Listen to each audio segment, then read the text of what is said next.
பிஸ்மில்லாஹ் ரஹ்மான் ரஹீம். கண்ணியமிக்க சகோதர சகோதரிகளே, அல்லாஹின் நல்லடியார்களே, அஸ்ஸலாமு அலைக்கும் வரஹ்மத்துல்லாஹி வபரகாத்துஹு. அல்ஹம்துலில்லாஹ். அல்லாஹும்ம ஸல்லி அலா முஹம்மதின் வஅலா ஆலி முஹம்மதின் வபாரிக் வஸல்லிம். இன்னைக்கு நம்ம பாத்தீங்கன்னா ஒரு முக்கியமான களிமாவை தான் பார்க்க போறோம். 2 களிமாக்கள். இந்த 2 களிமாக்களையும் பார்க்கறதுக்கு முன்னாடி இந்த களிமாவை நம்ம ஓதுறதுக்கான ஒரு முக்கியமான காரணத்தை நம்ம சொல்றோம்.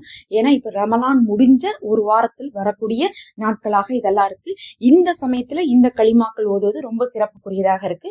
இந்த சமயத்துல ஏன் இந்த களிமா ஓதணும் அப்படிங்கறதை பார்த்தா, இப்ப ரமலான் முடிஞ்சிருக்கு. நமக்கு ஒரு ரமலான் முடிஞ்சிடும், நம்ம அடைய வேண்டியதுல அடைஞ்சிட்டோமா அப்படிங்கறதை நம்ம பார்க்கணும். இந்த ரமலான் நமக்கு என்ன கொடுத்துருக்குது அப்படிங்கறதை பார்க்கணும். அதை பார்த்துட்டு இந்த களிமாவை நம்ம ஓதணும். இப்ப இந்த ரமலான் நமக்கு பொதுவா என்ன கொடுக்கணும்னு நீங்க நினைக்கிறீங்க? ஒரு 2 விஷயத்த கொடுக்கணும். முதல்ல என்னன்னு பாத்தீங்கன்னா, நமக்கு இந்த ரமலானின் மூலமாக அல்லாஹ் என்ன சொல்லிட்டான்? தக்வாவை அடையறதுக்கு தான் நம்ம ரமலானை கொடுத்துருக்கோம்னு நல்லா தெளிவா சொல்லிட்டான். அப்ப தக்வாவுக்காக தான் ரமலான் வந்திருக்கு. அப்ப அந்த தக்வாவை நம்ம அடைஞ்சிட்டோமான்னு பார்க்கணும். எப்படி தக்வாவை அடைஞ்சிட்டோமான்னு நம்ம பாக்குறதுன்னு பாத்தீங்கன்னா, இந்த 2 விஷயத்தின் மூலமா பார்க்கலாம். ஒண்ணு, நம்மளுடைய பாவங்கள் குறைக்கப்பட்டிருக்கணும் அல்லது கைவிடப்பட்டிருக்கணும். அதாவது எந்தெந்த விஷயத்துல நம்ம பாவமா செஞ்சுட்டு இருந்தோமோ, தீனுடைய விஷயத்திலயோ துனியாவுடைய விஷயத்திலயோ, கண்ணால காதால நினைப்பால செயலால சொல்லால வார்த்தையால நம்ம செஞ்சுட்டு இருந்த பாவங்கள் குறைக்கப்பட்டிருக்கணும், இல்ல கைவிடப்பட்டிருக்கணும்.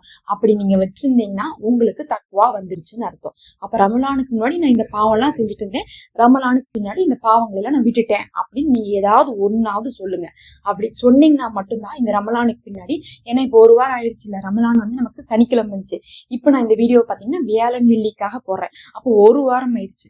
இந்த ஒரு வாரத்துல நீங்க சொல்லுங்க, ரமலானுக்கு பின்னாடி நான் இந்த பாவத்தின் பக்கம் திரும்பவே இல்லை, ரமலானுக்கு முன்னாடிதான் நான் இதெல்லாம் செஞ்சேன், அதை நான் விட்டுட்டேன் இல்ல குறைச்சிட்டேன். விட்டுட்டேங்கிறது முழுசா விடுறது, குறைச்சிட்டேங்கிறது நம்ம அதோடைய அளவை குறைக்கிறது. அப்படி விட்டுட்டோம் இல்ல குறைச்சிட்டோமோ நீங்க சொன்னீங்கன்னா கண்டிப்பா உங்களுக்கு இந்த ரமலான் நோன்பு தக்வாவை அடையறதுக்கு பயனாக இருந்திருக்குன்னு அர்த்தம். 2வது, இந்த ரமலான் நோன்பின் மூலமாக நமக்கு தக்வாவை அடைவதுல என்ன இன்னொரு விஷயம்னு பாத்தீங்கன்னா, நமக்கு அல்லாஹ்வின் மீது அவனுடைய இபாதத்தின் மீது ஈடுபாடு கூடியிருக்கணும். இப்ப அதை சொல்லுங்க பாக்கலாம். ரமலான் முடிஞ்சிருச்சு, நீங்க இபாதத் கூடியிருக்கா உங்களுக்கு? நான் ரமலான்ல நிறைய குரான் ஓதுனேன், ரமலான்ல தஹஜத் தொழுவேன், ரமலான்ல ஃபருள் கூட விடாம தொழுவேன், எல்லா நேரத்திலயும் ஒழுவு செஞ்சு ஒழுங்கா தொழுவேன், நேரத்துக்கு தொழுவேன், சுன்னத் நஃபில்லாம் தொழுவேன், இரவு தொழுகையெல்லாம் தொழுவேன். ஆனா ரமலான் முடிஞ்சதுக்கு பிறகு அதெல்லாம் குறைச்சிருந்தீங்கன்னா அப்போ உங்களுக்கு தக்வா வரலன்னு அர்த்தம். அப்ப 2 விஷயம் தான். ஒண்ணு, இபாதத்துல நீங்க அதிகப்படுத்தி இருந்தாலோ இல்ல ரமலானை விட நீங்க குறைக்காமல் இருந்திருந்தாவோ, ரமலானுக்கு முன்னாடி இருந்ததை விட அதிகமாக இப்ப இபாதத் செஞ்சிருந்தாவோ உங்களுக்கு தக்வா வந்துருச்சுன்னு அர்த்தம். இபாதத்தை வைத்து தக்வாவை கண்டுபிடிக்கலாம். 2வது, பாவத்தை கைவிட்டதோ இல்ல குறைத்ததை வைத்து தக்வாவை கண்டுபிடிக்கலாம். அப்ப இது 2 வந்துச்சுன்னா உங்களுக்கு இந்த ரமலான் பலனுள்ள ரமலானாக இருந்திருக்குன்னு அர்த்தம். அப்படி இல்லாட்டினா நீங்க சாப்பிடாம தண்ணி குடிக்காம உங்களை நீங்களே வருத்திக்கிட்டீங்க. அது அல்லாஹுதான் அறிவான். அல்லாஹ் தக்வாவை அடைவதற்காகத்தான் நோன்பே கொடுத்திருக்காங்க போது அந்த தக்வாவை அடையாம அந்த முழு பலனை நம்மளால பெற முடியாது. சரி, இப்ப நம்ம என்ன பண்ணணும்? என்கிட்ட இந்த குறைகள்லாம் இருக்குன்னு கேட்டீங்கன்னா அதுக்குதான் நீங்க ஓத வேண்டிய ஒரு முக்கியமான துவா இருக்கு. இல்ல என்னால தக்வாவோடு இருக்க முடியலங்கிறவங்க, அல்லாஹும்ம ஆத்தி நஃப்ஸி தக்வஹா வ ஜக்கிஹா அந்த ஹைரு மன் ஜக்காஹா அந்த வலியுஹா மௌலாஹா அப்படின்னா, யா அல்லாஹ், எனக்கு நீ என்ன பண்ணு? தக்வாவை கொடு, என்ன பரிசுத்தமாக்கு, நீதான் பரிசுத்தமாக்குவதிலே சிறந்தவனா இருக்க, இன்னும் என்னை பாதுகாத்து எனக்கு நேர்வழி கொடுன்னு கேட்கிறோம். இதுல என்ன கேட்கிறோம்? நிறைய விஷயங்களை கேட்கிறோம் அல்லாஹ்ட்ட. ஒரே துவால தக்வாவையும் கேட்கிறோம், நேர்வழியும் கேட்கிறோம், பரிசுத்தையும் கேட்கிறோம். அப்ப அல்லாஹ்னுடைய பாவத்திலிருந்து பரிசுத்தப்படுத்தி நேர்வழியை கொடுத்து தக்வாவை கொடுப்பான். இந்த ஒரு களிமாவை, இந்த ஒரு துவாவை நீங்க 10 முறை ஓதிக்கொள்ளுங்க. நீங்க ஓதி அல்லாஹ்விடத்துல துவா செய்துவாங்க.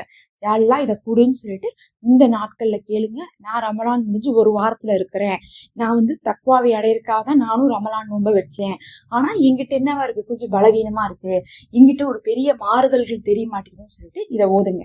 இன்ஷா அல்லாஹ் அல்லாஹ் உங்களுக்கு ஒரு பெரிய மாறுதல் கொடுப்பான். பல வருஷம் ரமலான் நோன்பை நானும் வச்சுட்டு இருக்கேன். நான் நோன்பு வைக்கிறதுல ரொம்ப விருப்பமா இருப்பேன். ரமலான்ல அமல் செய்யறதுலயும் ரொம்ப விருப்பமா இருப்பேன்.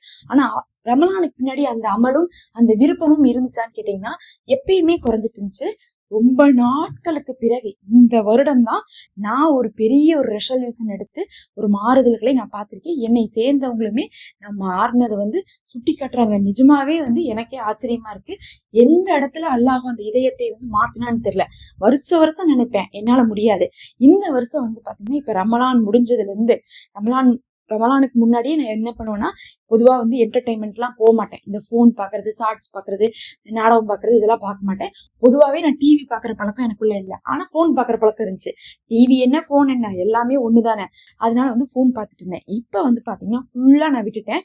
எந்த அளவுக்கு விட்டுட்டேன்னா, நான் எங்கேயாவது ஏதாவது ஓடினாலும் கூட நான் காதுல கேட்க மாட்டேன். அந்த இடத்துல உட்கார மாட்டேன், எந்திரிச்சு போயிடுவேன். அந்த அளவுக்கு இப்ப ரமலான் முடிஞ்சு ஒரு நாள் கூட எனக்கு பாத்தீங்கன்னா ஒரு படம் பார்க்கணும்னோ, ஒரு பாட்டு பார்க்கணும்னோ, ஒரு ஷார்ட்ஸ் பார்க்கணும்னோ, ஒரு விளாக் பார்க்கணும்னோ, ஒரு என்டர்டைன்மெண்ட் பார்க்கணும்னோ தோண மாட்டேங்குது. அந்த மாதிரியான அந்த தீமையை விட்டு தள்ளக்கூடிய ஒரு எண்ணம் எனக்கு இந்த ரமலான்ல கிடைச்சு, அதை மாஷா அல்லாஹ் ஒரு 5-6 நாட்களாகவே நான் அதை கடைபிடித்துட்டு இருக்கேன். ஏன்னா ரமலான்ல கடைபிடித்தது முக்கியம் இல்லை. இப்ப 5-6 நாட்களாக மாஷா அல்லாஹ் நான் கடைபிடித்துட்டு இருக்கேன். இன்ஷா அல்லாஹ் இதனுடைய ஆயுள் முழுவதும் கடைபிடிக்கணும்னு சொல்லிட்டு நான் நியத் வைத்திருக்கேன். அல்ஹம்துலில்லாஹ் இந்த ஒரு மாறுதல் வந்திருக்கிறது எனக்கே ஒரு வியப்பா இருக்கு. இது ஒண்ணு இந்த வருஷம் வந்தது கிடையாது. இந்த மாதிரி 15 வருஷமா 10 வருஷமா முயற்சி பண்ணி தான் எனக்கு இந்த வருஷம் வந்திருக்கு. இன்ஷா அல்லாஹ் நீங்களும் சேஞ்ச் பண்ணிக்கோங்க. அல்லாஹ்வே போதுமானவன். அஸ்ஸலாமு அலைக்கும்.